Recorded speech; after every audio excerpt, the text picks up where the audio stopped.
Oh, my word. Okay, good. I'm glad I checked. Okay, so um,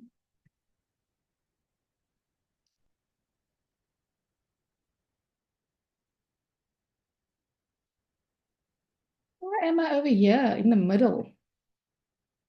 And I set my slides just before starting. Anyway, so obviously this masterclass is called Own Your Yes, Trust Your No. And it's about really and truly stepping into your power without guilt. Now, I'm quite convinced that I'm going to share absolutely nothing new with you. I am almost sure that everything that I'm going to share with you tonight is something that you already know. And so this is not about learning new things necessarily. This is about remembering things that we forget as life gets busy and takes us, off of our own path, our own intentions, our own alignment. And so I really and truly want to say to you, each and every single one of you have already owned yes at some point in your life. So you know it. Really trusted it at some point in your life. And so you already know how to do it. I'm quite sure that every single person on this call has stepped into their power without guilt. The challenge is just how do we do that more frequently, more consistently, so we are aligned in our own sense of truth. What is truth for us in any given moment in time? So that's another slide I can just skip. I do want to share very, very quickly with you. Um, when I started my coaching journey, I really started with the idea that I was going to work in corporate environments and that I was going to, Zainab is showing herself. Oh, oh, word. Welcome, welcome. Um, I really thought I was going to be working in corporate spaces and that I would be like a fierce lead, executive coach and leadership coach and all those kinds of, working with big teams and that kind of thing. And the irony is that even though I enjoy that work, every single time I sit with a client, I realize that this idea of being an executive coach or this kind of coach or that kind of coach, it's all really nothing more than marketing. Because every single time you coach another human being, you're in a one-to-one conversation. And you are really and truly doing nothing more than helping them be in a healthier, more wholesome relationship with themselves. And when you're able to do that, the role that they play starts to form itself around their wholeness. And so it doesn't matter what kind of work I do any longer. I don't care about the title as much as I used to. But the work that I do is really about helping each and every single one of us, myself included, nurture a healthy relationship with ourselves. Because I believe this with all my heart. When I am safer with myself, I become a safer person for other people to be around. And I help other people to become safer for other people to be around. I don't know that there is a magic wand to make the world a better place, but I believe that healing ourselves, looking after ourselves, being in a healthy relationship with ourselves is the most important work that we can do. Um, my one day saying, we call it become a mirror. Yes. Don't know what kind of mirror I am. I think sometimes people skrik, but okay. Okay. Um, in the work that I do with people in all the different walks of life, sorry, I just suddenly have a frog in my throat. I have yet to come across a human being who has that feeling that says, I'm not enough. I don't know about you, but we can have however many qualifications or skills or expertise or stories and scars and everything. But there's always a message somewhere inside of us that cautions us and that says we're not enough and make sure that we play small.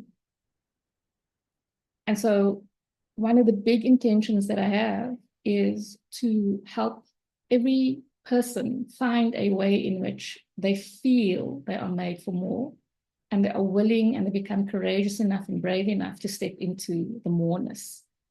Because the thing that I know is that each and every single human being was designed and created magnificently. Many, many months ago, many moons ago, I wrote a social media post, and it really occurred to me on that particular morning that if I were to personify or see who Satan is, it's this little thing, it's this worm in our heads that says we are not enough. Because when we overcome this not enoughness, then we really are able to step into what I think of as our divinity, our moreness, and the impact that we are each here to make. Whether that impact is in your home, or the impact is in the world beyond your home or in your job, each and every single one of us are making an impact, but is it the impact that we want to make? And when we are stepping into our moreness, we can make the impact that we yearn to make. Please interrupt me at any point. I can talk a lot. So if you are here, I'm going to assume the following. You have at some point said yes when you meant no, or you said no when you meant yes. I'm going to assume that when you make the choice to put yourself first, there's a massive story that goes on, like a justification for days to explain it. Like you'll do it, but there's like a lot of energy that goes into doing the prioritization of yourself. And then I'm going to assume that each and every single person here has experienced or is experiencing a experience in their lives or their careers where they are giving more to certain relationships than what they are either wanting to give or what they consider worth their while. Right? And so I know that there are many other versions of why you might be interested in being in a conversation around boundaries. This isn't all of it, but to my knowledge, these are fairly constant experiences, especially for us as women. Any thoughts, any ideas before we continue? Wonder. Is it the thing that's true is the one that I make people skrik? No, I think just the enoughness, you know. I mean, I resonate so much with that. I'm a mother of four, Yeah. and yeah, so I think it's like you are in my head. Like everything that you're saying, it's like there's just like a light bulb going on Yeah. because it resonates strongly. So yeah, I just wanna let you know. Thank So you. thank you. I think that it's such constant stories that we all experience, but we don't necessarily share our experiences. And so it's always beautiful to find a way to articulate these difficult experiences because you help other people give expression to their experiences. So one of the ideas that I have, and the reason why I'm going to just share with you a very quick thought that I have, is that boundary work is so important.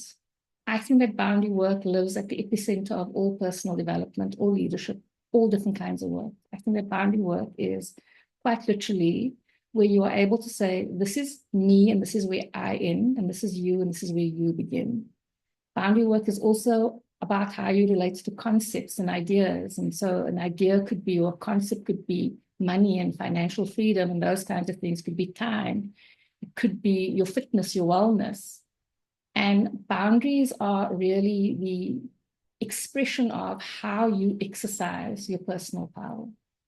And so for me, I think that boundaries, when we do boundary work, they operate as a portal to personal power. And a boundary is always an expression, when it is a healthy boundary, it is an expression of trust. Trust in self, trust in something beyond you. And boundaries are the only way to emotional freedom. every single time you feel emotionally compromised, there is a boundary conversation that is playing out in the background that you're not necessarily having. And so hopefully with the session, the invitation is simply that you get to know yourself a bit more, to know where your boundaries are potentially being violated by others, or where you're hemorrhaging your boundaries personally, yourself, where fear is perhaps the thing that you're focused on rather than on your power, your personal authority, and the freedom that is available to you. My desire, my hope, my wish is that this conversation contributes just one iota to you finding a way to reclaim your own voice.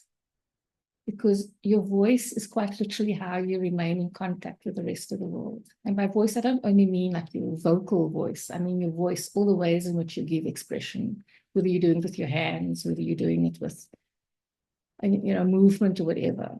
But we don't have the impact that we are meant to have if we don't know how to take up space. I don't know any human beings who are not people-pleasing or prone to people-pleasing.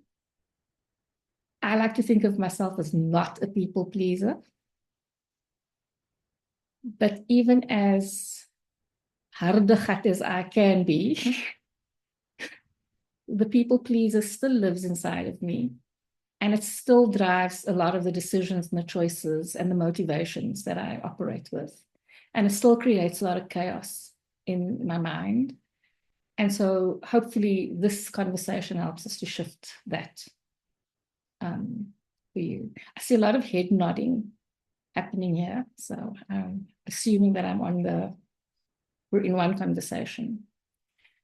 So I want to just take a moment to press the pause button for all of us. And I want to ask you to just potentially put your hand somewhere. For me, it's always on my heart area. For you, it might be your lap or something else. But I want you to just, for this moment, to just connect with yourself, to close your eyes. And to just breathe really deeply. And this is not about, measuring your breath or anything in particular. This is just by breathing so that you start experiencing a slowing down inside of yourself. So you start feeling as though you've just moved a fraction closer to you, to your own essence. Breathe until you feel that you move just a little bit from your head to your body. And you feel yourself inside of yourself. And as you're in these measured or these luxurious breaths, I want you to contemplate some questions. Where in your life are you saying yes, but you feel an unspoken no within you? By the same token, where are you saying no and denying yourself when really and truly you want what is being offered?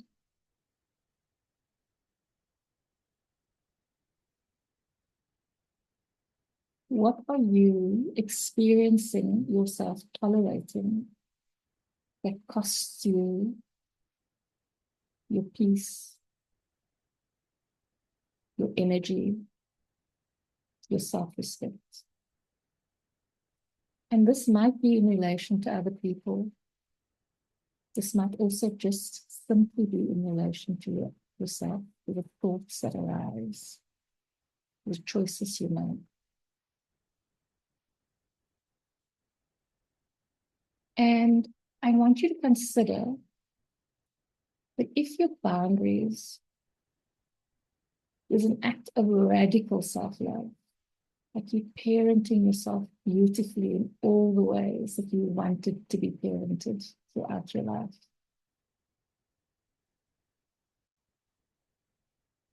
What would change in your relationships? Are there any choices that you would make differently?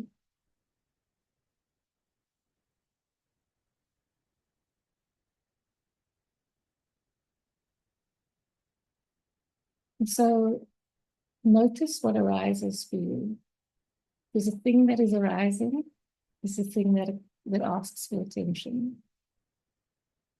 And then hopefully whatever arises can guide your journey through this conversation. And so when you're ready, you're welcome to rejoin us.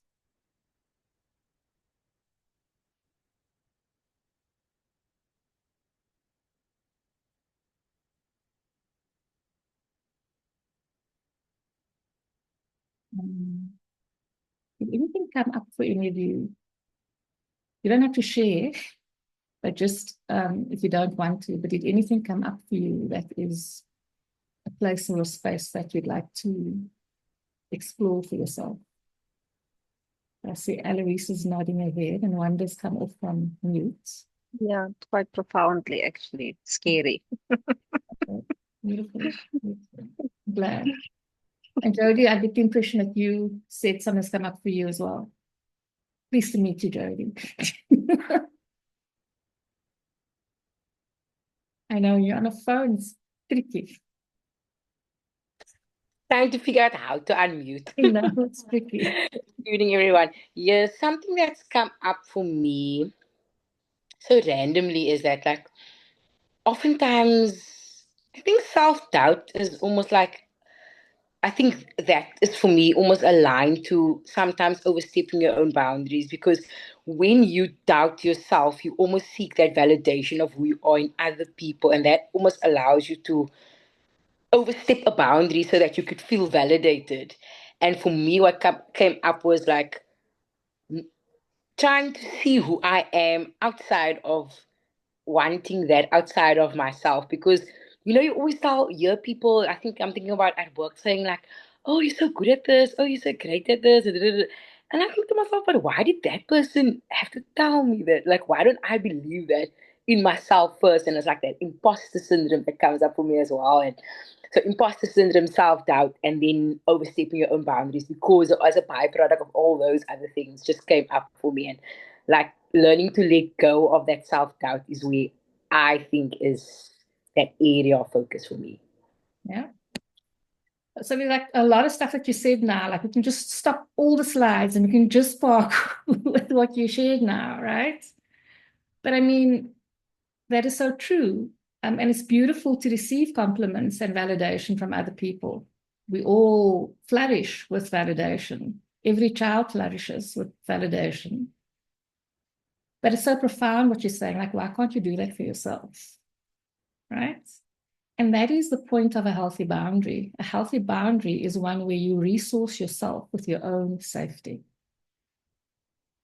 Because when you are resourced by yourself with your own safety, your choice is no longer governed by the opinions, the reactions, and all these other things of other people, right?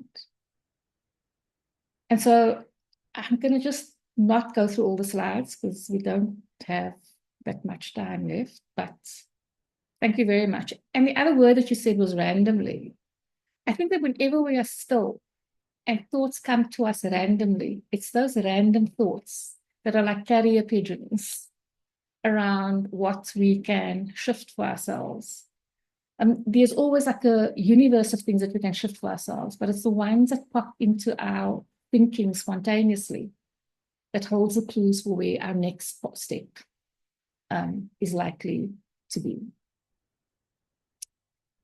So, and like we've spoken about what boundaries are, my belief is that boundaries are quite safe, quite simply, those instruments that we have in terms of our thinking, our emotions, our sense of self, where we are able to source our own self, our own safety, right?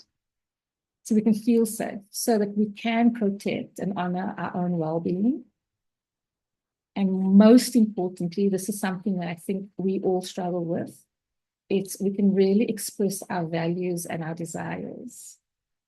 So many times we live in states of compliance and we settle rather than express our desires simply because we don't feel safe enough and comfortable enough expressing our values and really being aligned to our desires, right? And when I talk about desires, I'm not talking about like wants that are silly, frivolous, things like this. Each and every single one of us, as we sit here, we have a core desires, and those desires govern us.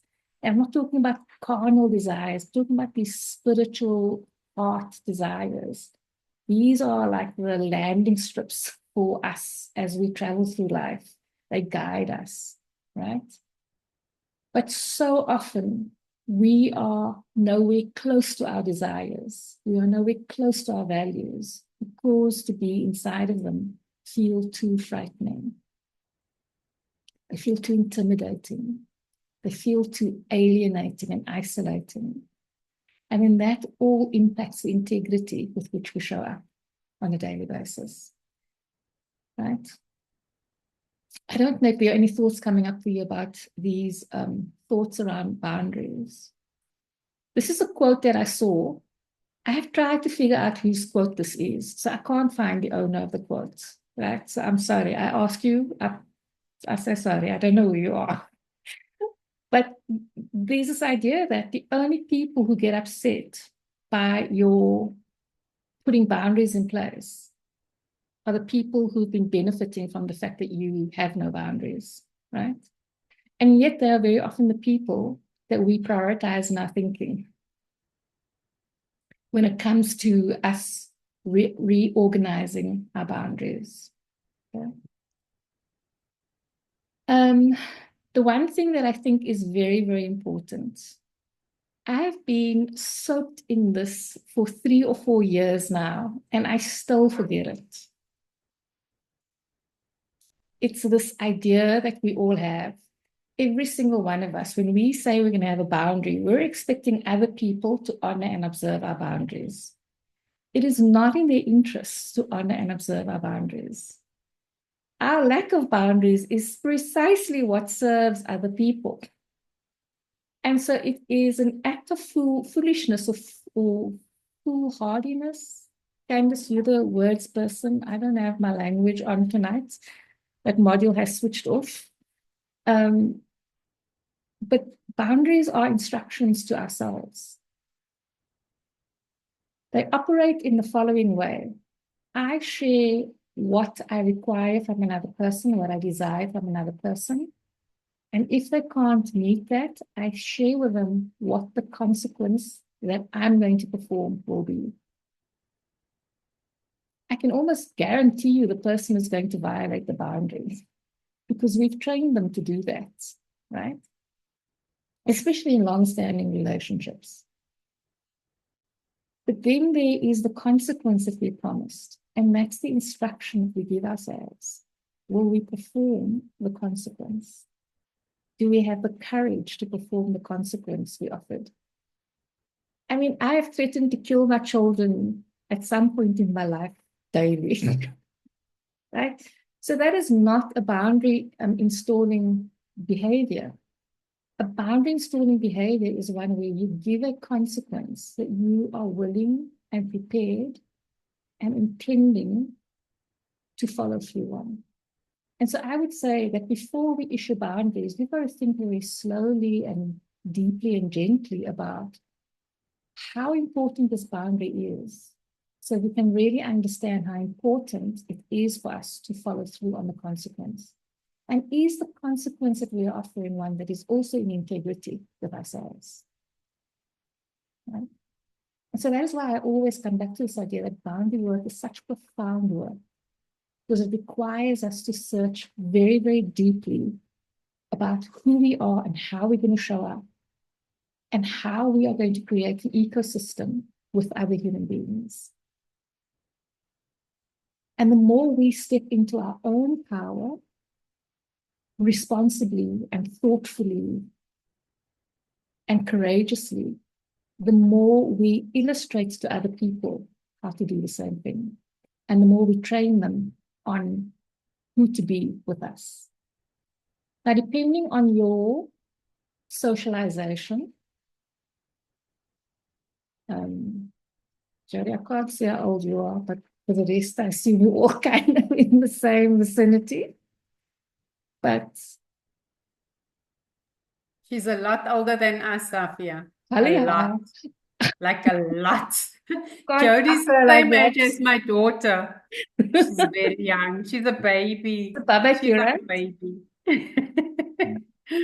Beverly wrote something. I'm just going to continue what I'm saying. Then I'll go to Beverly's post or comment. So our socialization very often puts us into this belief system, and it's a very deep and core belief system, that boundaries are quite unpleasant.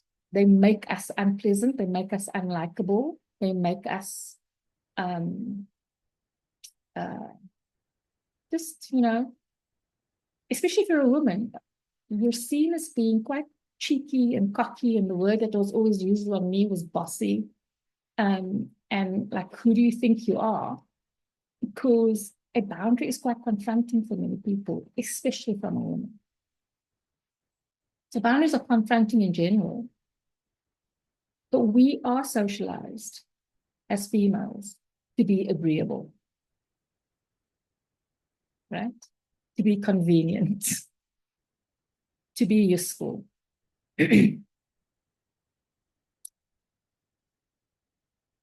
And when we are not those things, and we become disagreeable in inverted commas, there is a retaliation that we experience.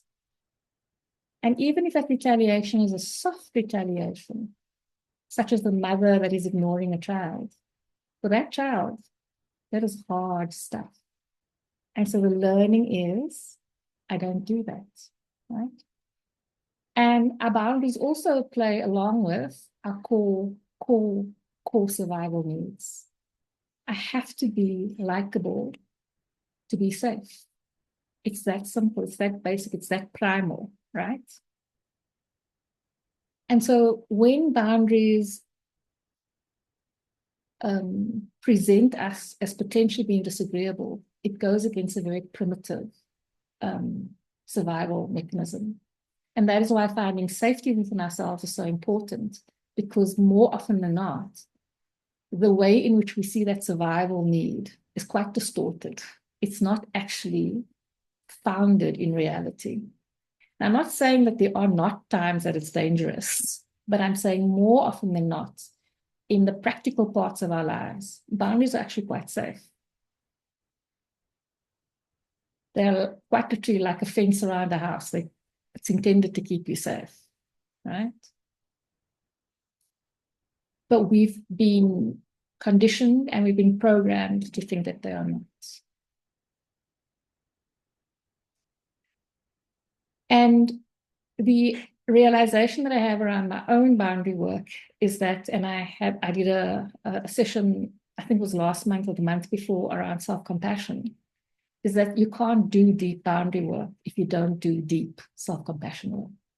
Because your nervous system needs to establish safety. Because in the absence of safety, a boundary is a threat. And how ironic is that when the very idea of a boundary is about safety? Iris, what's happening? Can you repeat what you just said? In the absence of a boundary, that just hit a nerve with me. In the absence of safety, a boundary is a threat. Thank you. Yeah, sorry. In the absence of personal safety, a boundary is a threat. Thank you. Because isn't it also about feeling we belong, right? So if there's that slight retaliation or feeling of you're not accepted, everyone yearns to feel they belong somewhere. Yeah. Thank you. I mean, like, it's a very simplistic idea, but it is one of the ideas that governs mankind. It quite literally governs mankind. Hello, Anna. Beverly wrote the quote, the only people who get upset about you setting boundaries are the No, ones. you didn't know who it was that Oh. said it, Sophia, so I just Courtney found Carver. the names, yeah. Okay. I don't know who Courtney Carver is. And Wanda is saying, when you follow or practice to live your boundaries, choosing yourself after years of not having any boundaries, you're called selfish, not caring. Yeah. Your experience has been quite unpleasant. So in a workshop that Candice and I did together, I shared the example around when you are setting new boundaries in old existing relationships, it's literally like living through a renovation. It's going to get messy, it's going to get unpleasant, and you need a lot of timeouts. But it literally is like living through a renovation because there is a structure, there is a way of this relationship existing and being. Now you're changing it. And people need time to acclimate, and that's messy.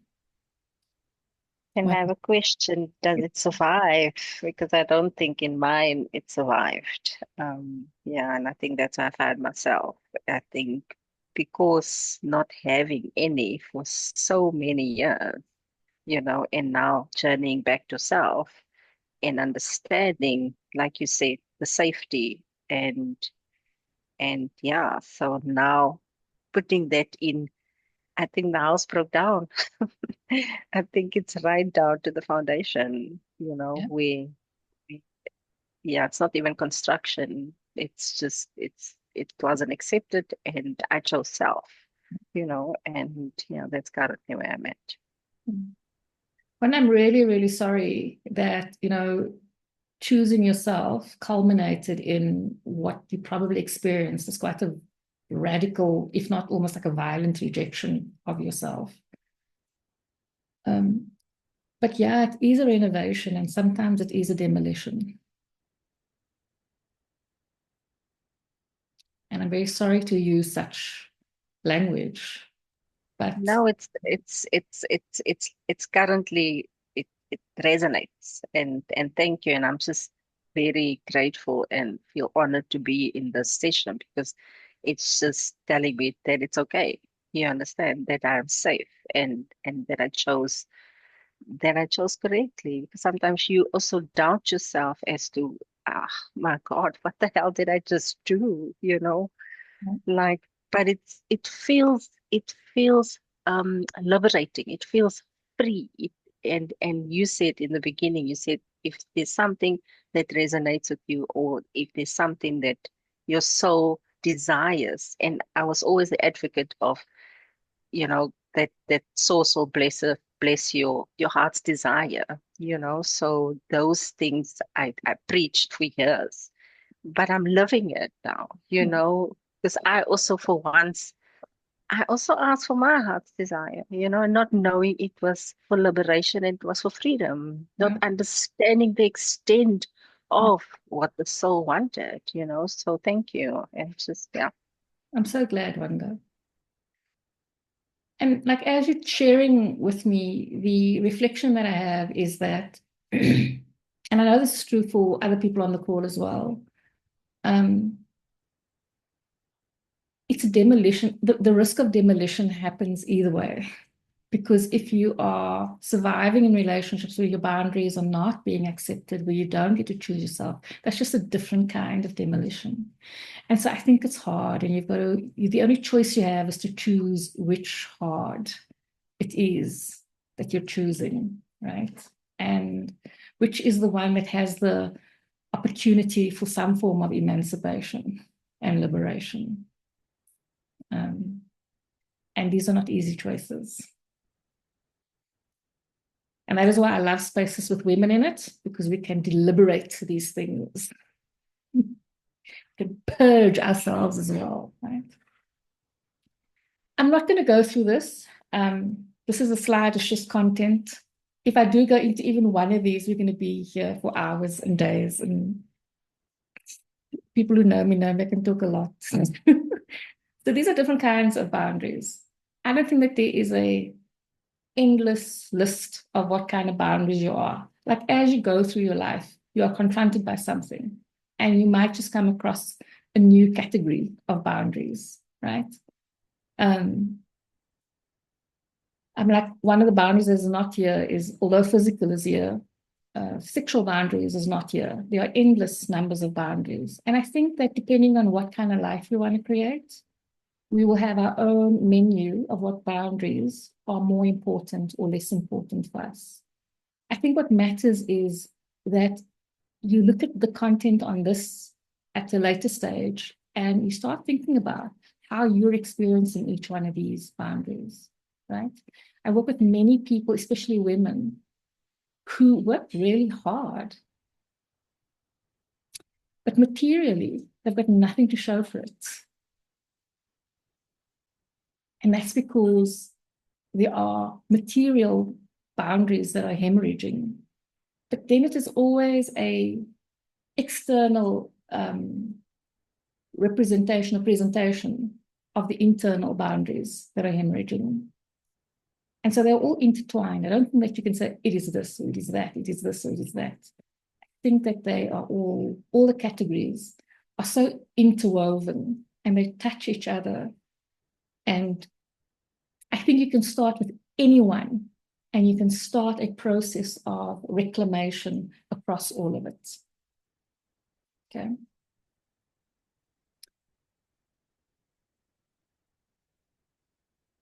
So yeah, I said it. I don't have to say it.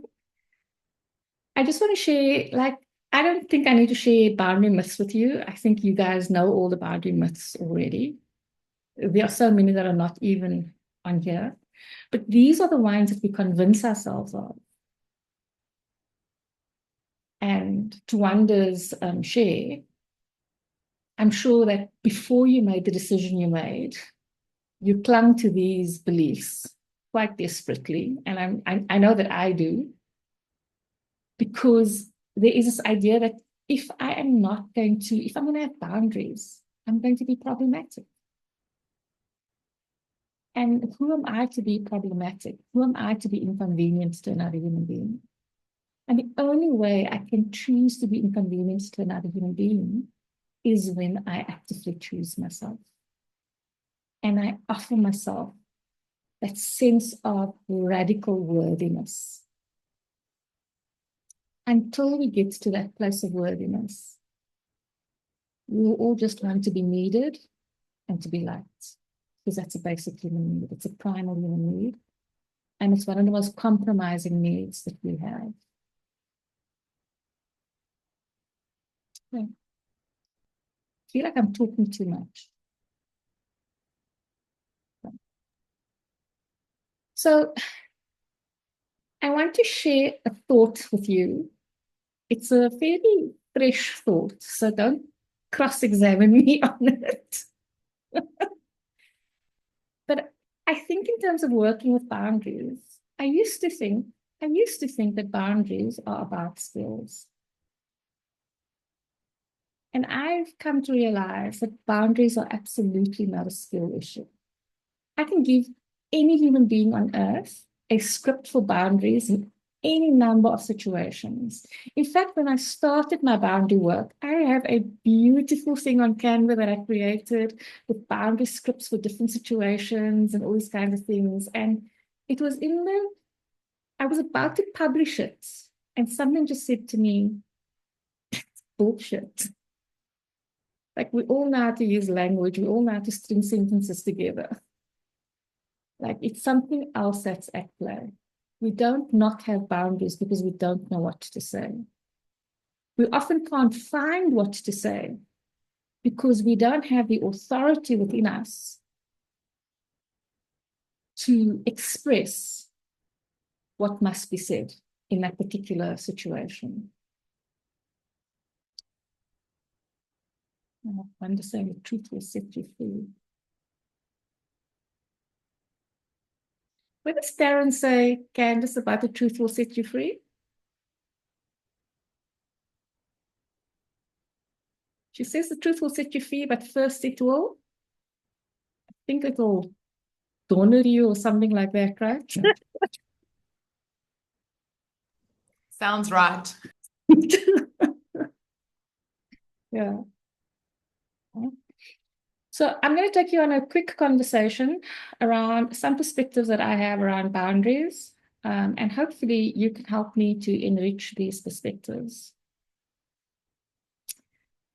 I think we've gone through most of this already.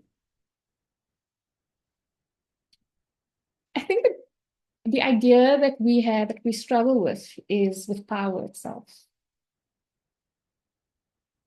I want to ask each one of you, I'm not just stop the share quickly, I'm going to ask each one of you, how comfortable are you just saying, I'm a powerful woman? And not just saying it like as in, these are the words, I'm a powerful woman, but like, saying it in a way that feels, yes, I believe myself. Can I share? I've just learned to say that I'm beautiful and then I'm worthy. So that's where I'm at. Okay. Okay. Like that's massive work, right? For most of us, that's massive work. For most of us, just to say I'm beautiful, I'm like, it is like, that's big work. Because the inner critic is there to fell us down and to put us in our place and to just run amok at any turn, right? We like it when other people say it. And then we accept it for a while. And then as we walk away, we're like, I wonder what their motivations are. Right? And there's a part of us that wants to accept it. And then there's a part of us that wants to dispute it. Jodie is saying, yeah, she can say she's powerful, but she doubts herself a little bit. Yeah. And I think it will always be a work in progress. It's just important that we do progress. Yeah.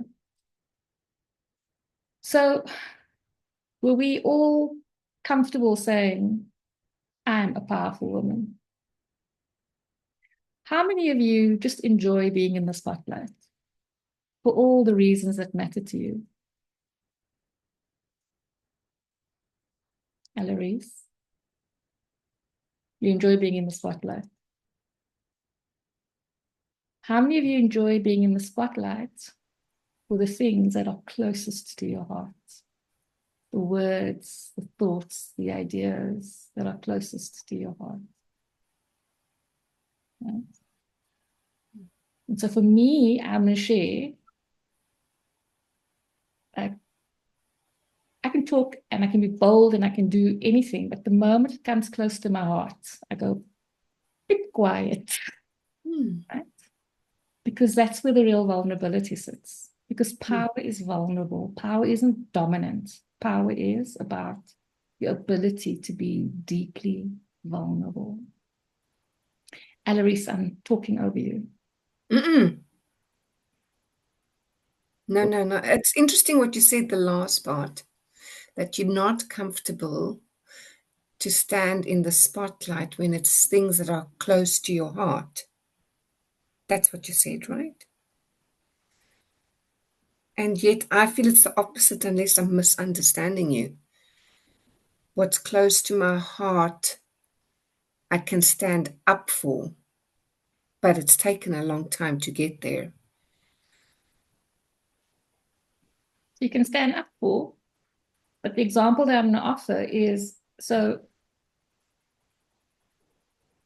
in terms of having amazing ideas, innovative ideas, or not innovative ideas like new ideas, but innovative ways of bringing them to life.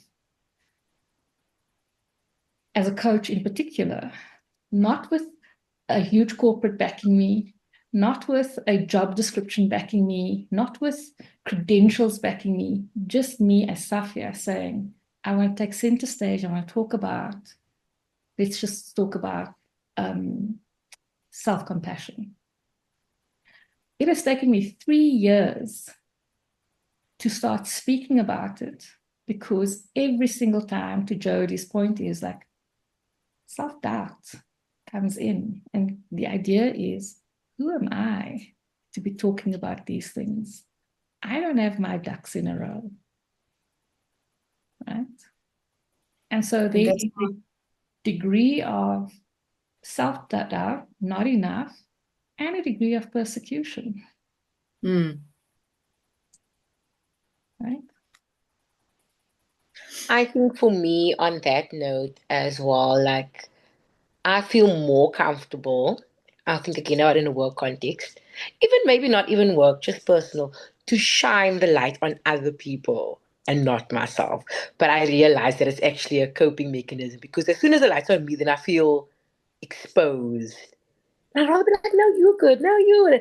And I don't know, I've assumed leadership positions for years. But I think it's because I prefer the light to be on other people and not myself. But I need to become comfortable with the inverse of that. Absolutely. I think that is a true story for most of us. And we can talk about frivolous things, but the moment it gets real, very quickly, right? So, so I really just want to share with you again that, and I'm going to reiterate this idea that power is not about dominance. It is absolutely not about control. Because the moment we are operating for control, we are far, far away from power. Because we only ever operate with control from a place of fear. Yes, I know that there's workplace responsibility and accountability. I fully acknowledge that.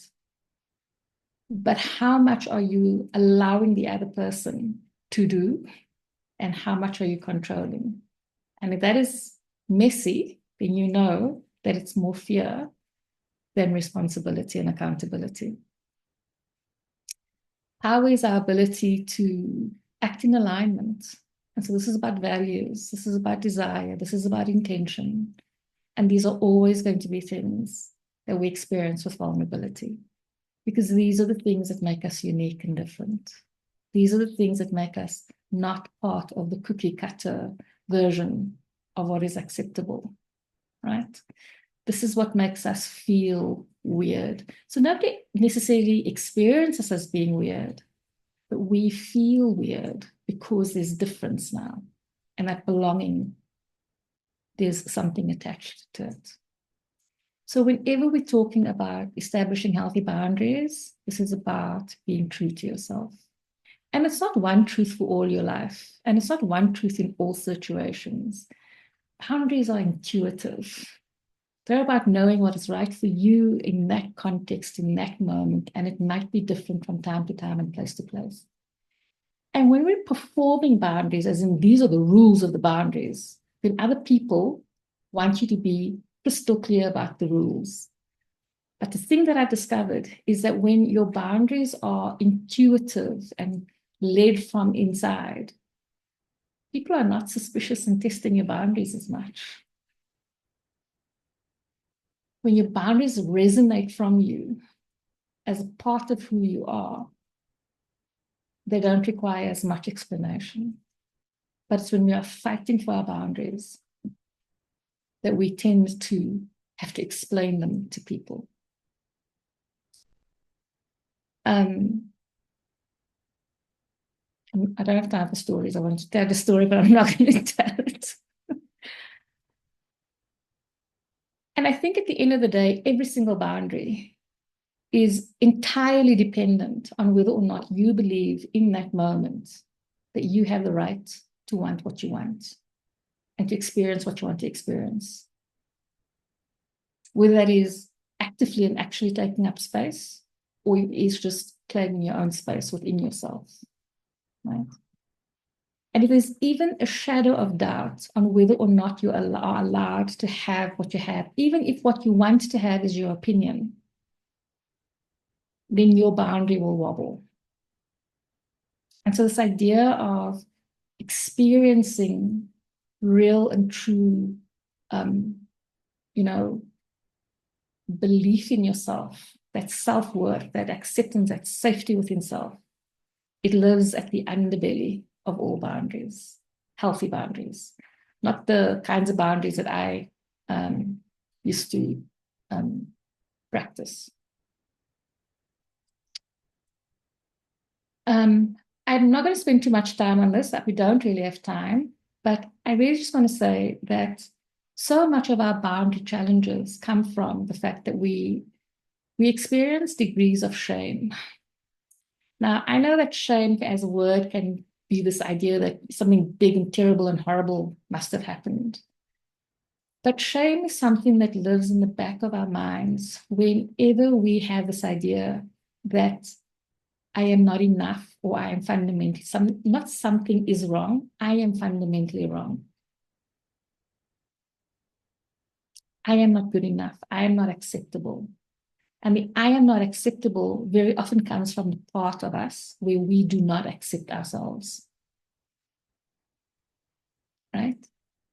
And so, in the absence of self-acceptance, shame has like a meadow that it can run in.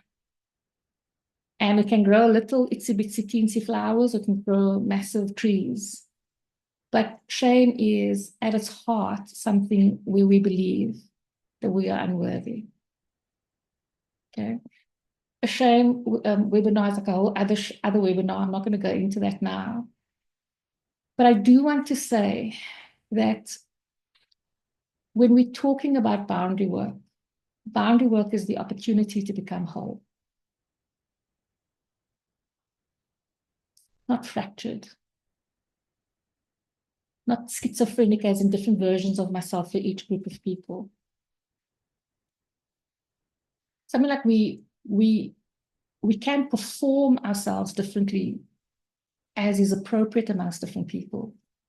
But are we fundamentally the same human being that everyone is experiencing with the same values, the same belief systems, the same core, essential elements of self, aspects of self, right? And so wholeness is at the heart of all boundary work. And so self-love becomes important, and self-compassion becomes important. And to all those people who says that this is soft skills, I want to just rectify the language. It's essential, vital skills that so many of us we don't even come into contact with it until we are in our midlives. And even when we come into contact with it, we come into contact with it like in those Pinteresty, Instagram-y kind of ways. This is hard work. Self-love, self-compassion, self-acceptance. This is radically hard work. This is about staying with yourself, remaining present with yourself. And it's about allowing yourself to be in difficult experiences, difficult emotions. And I don't know about you, but that's not my idea of a fun time, right? Because it's tough, right? So every time we struggle with boundaries, whether it's a big boundary, a small boundary, at its heart, there's a power struggle. It's a struggle with our own power, and we give our power away to be liked, to be needed, to be nice, to be agreeable, and to feel safe. And the irony is that we have to make ourselves internally unsafe so we can feel safe in the external. And so it's a very schizophrenic space to be in. And so boundary work is so, so important around this idea of integrity. Because when we are unsafe inside to be safe externally, there is a degree of integrity compromise that is quite severe for most of us. And I'll say it again, it's not about becoming aggressive, not becoming radical. It's about going into a process of reclamation. And it's self-love, self-compassion, and self-acceptance. I'm going to give this a skip. I want to share with you like how I've noticed how we practice boundaries as human beings. This is like the typical process. So in the beginning, I'm compliant. I do what is, I'm nice, like I'm lovely, right? And then I get a bit irritated because now it's becoming a lot. Then there's this internal tension. I'm not yet ready to put up a fight, but I'm already like rolling my eyes. I might not yet be talking about this problem to other people, but I can feel something's coming, right? Then I might start actively being resistant, but I'm not yet brave enough and courageous enough to set a boundary. So I create contrived situations to avoid the situation or, being taxed by the other person. Then my pattern is, then I have a fluid mood. Then I go into full-blown defiance. And then I'm just like, I will put everyone on their place. But that energy doesn't last for long. It dies down. And then when that energy dies down, now I might go back to being compliant. But I might have a few adaptations to my compliance, right? But I'm now operating maybe even worse. And this is potentially where shame starts to really creep in. Because now I feel guilty. I regret having that boundary. Because that boundary was a reaction. It wasn't an aligned decision. Right?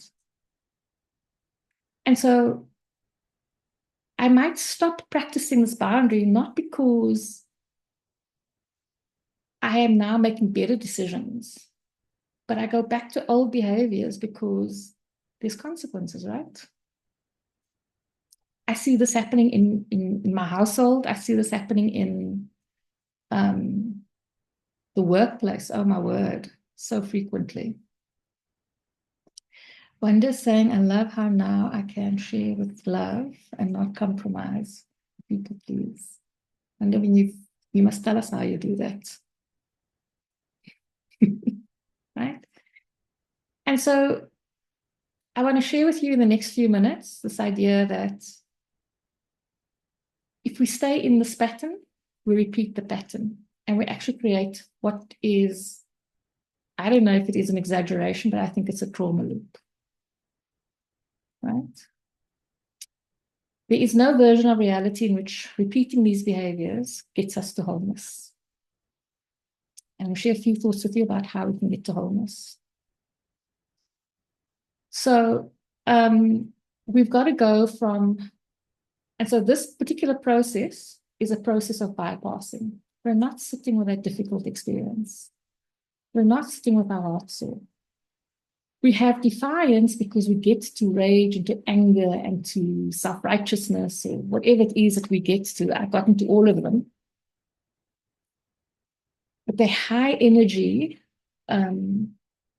modus operandi. Yeah? We want to get to a place where we can sustain the way in which we're going to operate. And so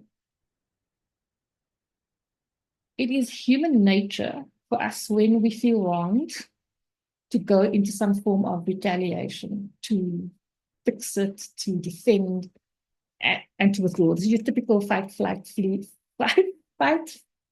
Oh my word. Fight, flight, freeze, appease, right? But if we keep doing that, we go back to the old loop, right? So I'm going to propose something new. And this is about identity adaptations. So I'm not saying you're going to go into full-blown transformation in one foul swoop, but each micro shift that you make is a shift in identity. And each micro shift is actually a transformation, but we don't necessarily see the external reality radically change. And so we don't necessarily recognize these micro shifts as transformations. But my belief is that in order to heal boundaries, we absolutely must understand what pattern of boundary violation we are, or power of violation, the power breakdown we are in. We've got to figure out where this pattern comes from. Because at whatever age we are,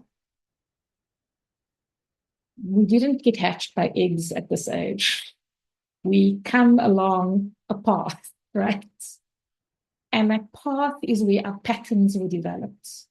Our patterns were coded softly, gently, sometimes violently, sometimes radically, sometimes hectically. But most of our patterns are coded so gently. And we don't know when the code landed. And when we are only going to perform new things, we forget that that old code is still operating in the background. And its energy is strong. It's got this ability to pull you back. And if the new pattern of behavior is not as strong, it can't sustain itself. And it will just disintegrate, right? And so we're going to trace this origin. And these are the parts that we don't enjoy, because this is the part where we have to go and sit in on this. And then the next thing I want to share is, and ladies, I really want to share this part. This is a part that we often miss. We've got to go and honor how this unhealthy boundary pattern is actually trying to honor us, to protect us.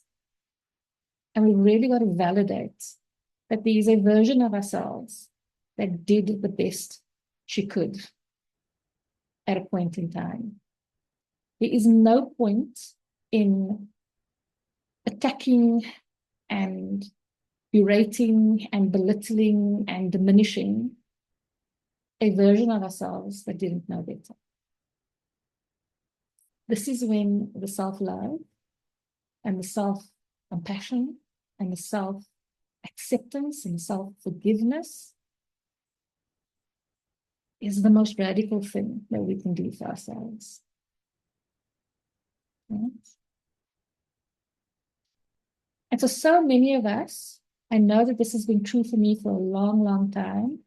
I think it is still true for me in many ways. We like to disavow parts of ourselves. But you will only heal your boundaries if you welcome to yourself that part that we have previously exiled. Because an exiled part of us, yes, it's tempestuous and it does what it does to get our attention, right? And only when we've integrated this part of our story that we rejected before are we then able to choose new actions. Because until we've integrated this other part of us, we are still in a place of reaction. We are still in putting lipstick on a pig mode, right?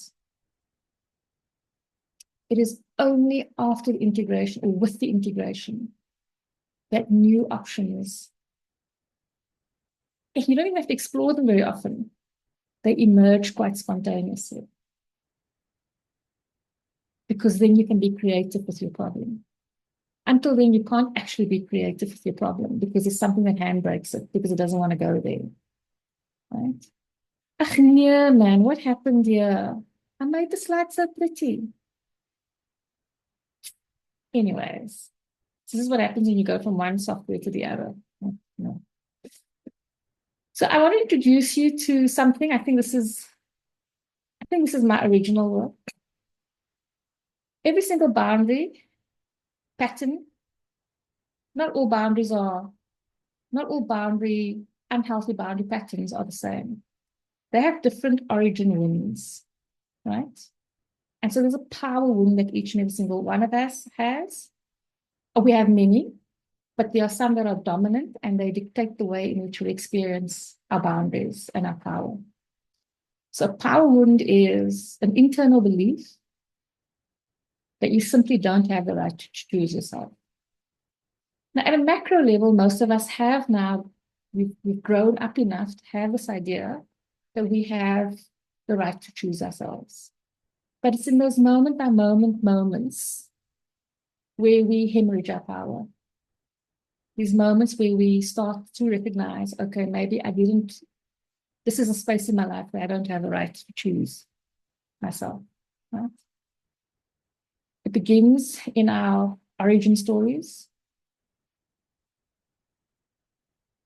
It's always there to protect ourselves from conflict, rejection, and blame. And it needs self-reclamation. And it becomes your internal authority. But it only becomes your internal and powerful authority when you integrate it. As long as you disavow it and deny it, and you don't have the vulnerability to sit with it, it will run amok, right? So I want to share with you, I realize that we are now at time, but I very quickly want to share with you just an idea. I've developed a few boundary archetypes. I'm going to be running a webinar next month, and I'm going to go into more detail around the boundary archetypes. And I'm very annoyed because PowerPoint has now screwed up my slides. I'm not happy. But I want to share, I just introduce to you quickly these 5 archetypes. Each one of these archetypes is a different power pattern that is inside of ourselves, a power wound inside of ourselves. It's a different way in which we forfeit our internal authority. And the first one is the resistor. It's the one that I identify with most. I resist everything. My first answer is no. I just like handbrake everything. Like my boundary is a straight line. There's no penetration. Like I'm a harde kujavo, right? Like I fight first and then I ask questions, right? That's my boundary pattern. So it's self-preservation at a very high order, right? Then there's the superwoman. This is the person, and Jody, you might identify with this character, this archetype, because this is looking for validation. I will do what it takes to access validation, even if it means I break my back in the process. I make myself broke in the process. But I will say yes to everything so that I can prove to the world out there I'm worthy and I'm valid and I'm okay, right? Then there's the caretaker. This is the person who cannot bear to say no. So this is not so much about approval, It's similar to the superwoman in the external, but the internal power pattern is, I feel bad when I say no to other people. My biggest need is to meet other people's needs, right? Now that is a beautiful characteristic to have, but it becomes dangerous to yourself when you do it at the expense of your own well-being. Then there's the next one, and I think I can be this one as well, which is the chameleon. We adapt. There are different versions of ourselves that different people will know so that I can stay safe and accepted. Now, we don't only have 1 or 2 of these, we have dominant ones. We have all of the patterns.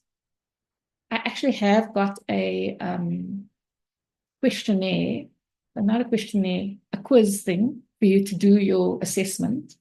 I don't know if I'm ready to share it yet. So I'm not going to share it. Maybe I'll share it with you guys who are on the call with me, and then you can give me feedback.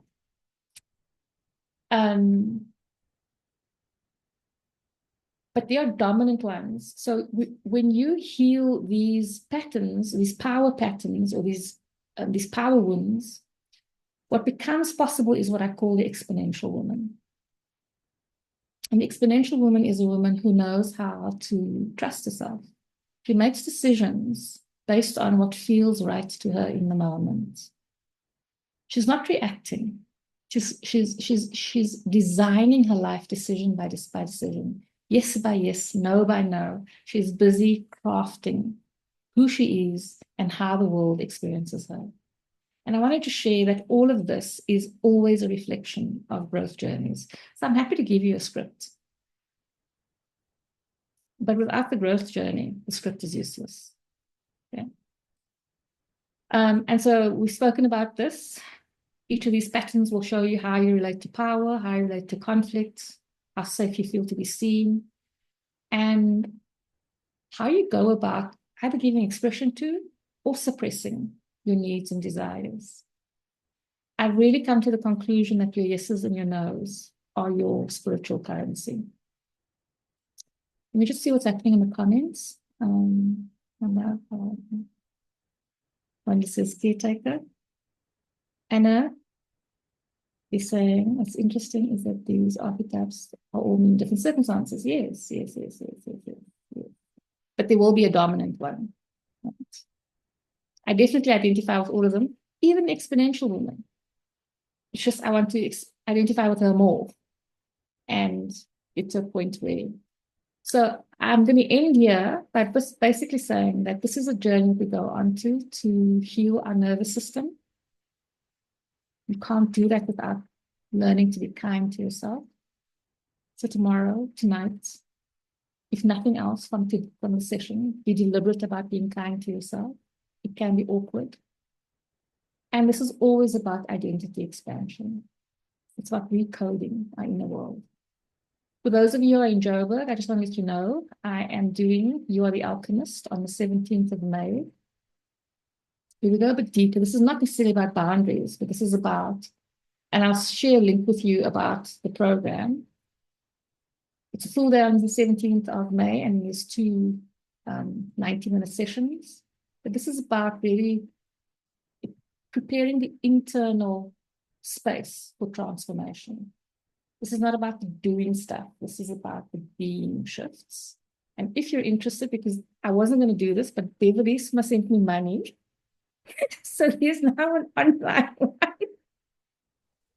That's so crazy. Fly to Joburg on the 17th. I am thinking about doing it. I am seriously considering it. No, this is my program that you paid me for already. But you're not coming to Joburg for. Yes, we all want to be the exponential. I would really love to come to an in-person session one time.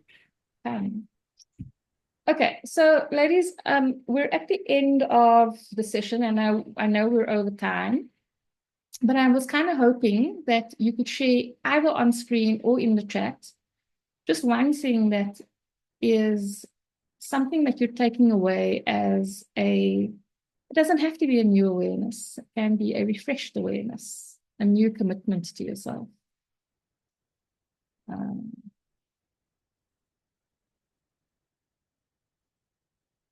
Candace, as I was preparing, I was so worried that the cat would do the same, because when I did the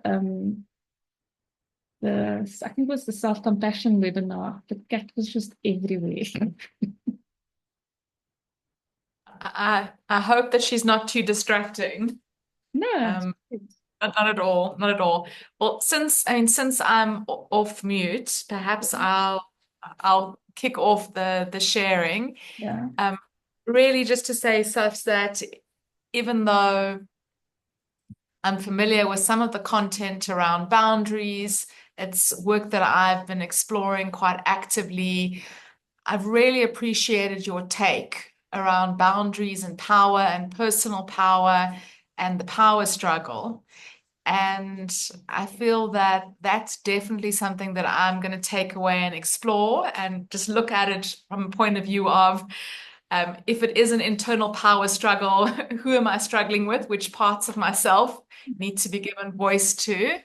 The framework that you presented, that trauma loop, like, oh my God, that is my life. It's like, I so identify with that. And, when it comes to the adaptation, like I overcompensate and I go into a whole reparation cycle where I'm especially nice and accommodating. So I really identified with that. Thank you so much. I hope you'll come to the next one where I'm going to unpack the Me and my colleague. Yes, but he or she must wear a bow tie to the next one. Okay. Cool. Anyone else? One day is saying she wants to become the exponential woman. Me too. Akuna is saying boundaries are a radical act of self-love. They absolutely are. And that is why self-love isn't about frivolous, bubble bathy things. Boundaries are self-love. Hi, ladies. Although I joined very late, but the one takeaway from me is that I don't know that I don't know. So looking at that loop really actually helped me channel, okay, yes, I can see this is where I'm doing it. But I'm also worried, or not worried, but a bit concerned that there's other layers that I'm not aware that I'm not standing in my truth for, although I'm thinking I am standing in my truth for, but maybe I'm not. So there's a lot of awakening in terms of there's other stuff that you don't know. You know, you think you've got it. You think not even maybe you have it all, but there's like a layer upon a layer upon a layer upon a layer. So that's my awakening. And Anna, you know, I mean, even confusion is such a healthy thing. We don't like confusion, but confusion is like a portal. It takes us into the next layer. It takes us into curiosity. It takes us into figuring things out for ourselves. And your confusion and my confusion are not the same confusion. And so, therefore, each confusion opens us up onto a unique path. And it's not about being daunted by the layers, it's about being curious about the potential that each layer can yield. Anyone else wants to share? I see Zainab is typing furiously, so I'm going to wait for that. I think I'll go. I think for me, I'll have compassion with myself more now and just reclaiming and knowing that boundaries are an opportunity to become whole. So it's not that it was a power, because everybody says it's power, and that's how people perceive or experience you. But now I know with the session that it is because I choose wholeness that I chose to to put boundaries in place for self. So thank you very much. It really it's the other onion layer that I'm busy with now. And this was a good one because I always said how many effing layers are there? So yes, I'm busy with this layer now. And I'm grateful that I could be here. So thank you. I'm glad you joined. I really thought you Mm. were in Joburg. I was like, so I skipped when I saw you like in cool clothes. No. Okay. Alarise? If I can just share quickly after the demolition, I had to pick up and I drove myself and I moved to Cape Town. So I'm kind of Okay. Okay. Okay. So Jody is from Cape Town, Zainab's from Cape Town, and Beverly, who is not on camera, she's from Cape Town. Must welcome people to Cape Town. Oh, She's thank here, you. she's here. Please, guys, I'm What looking for side? Where friends. No, are no, no, you we need to close this call. You guys are you north or south? Where's Wanda? Oh, she's here on mute, Wanda. We'll take it offline. So yes, I will Okay. share my number. Then you guys can WhatsApp me when share it it's here. free. Put Okay. in the chat. Alarise, you came off mute, so I must just. Yeah, I wanted to add something. I've got so many notes, but the thing that really touched me is when you mentioned boundaries are not ultimatums, they express our values and desire, but that boundaries must be important because you must follow through on on the consequences of people overstepping. And something that I sometimes struggle with is managing of my energy with where I go and the people that I meet. I've become really honoring of myself and and putting in really good boundaries, but I still battle sometimes and I fall into that, oh shame, that poor person, or that people pleasing and want to make other people feel warm and fuzzy, but I actually don't feel like it. So for me, the consequences aren't of saying yes, but what's of no, of what are the consequences to me when I say yes in these settings. That's what I want to be a little bit more awake to. Yeah. If you're not aware of that, then no is inevitable.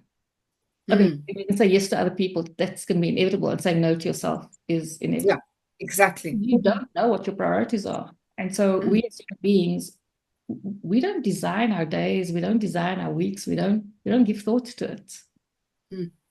We don't think about our energy. We just we plod through things. And so that is why I say the exponential woman is one who really understands what is good for her in the moment that she is contemplating it. Thank you. Ladies, Wanda has put her number in the goodie guide. Zainab is saying she'll stop feeling as if her boundaries begin. Sorry, man, I typed wrong there because I'm typing and I got a lot of things that I want to say, but I didn't want to disturb. So, like, so much of what was said here tonight is like, yes, not for me all the way. And I'm like, so sometimes I set boundaries and I make it very clear to my people.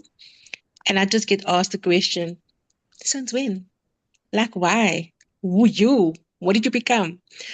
Then I'm like, I'm sorry, guys, but this is the new me, And it's hard because when you turn around and you think to yourself, do I really want to have these boundaries? Because those people are not going to be same. I feel that it's like they're not going to accept me the same anymore.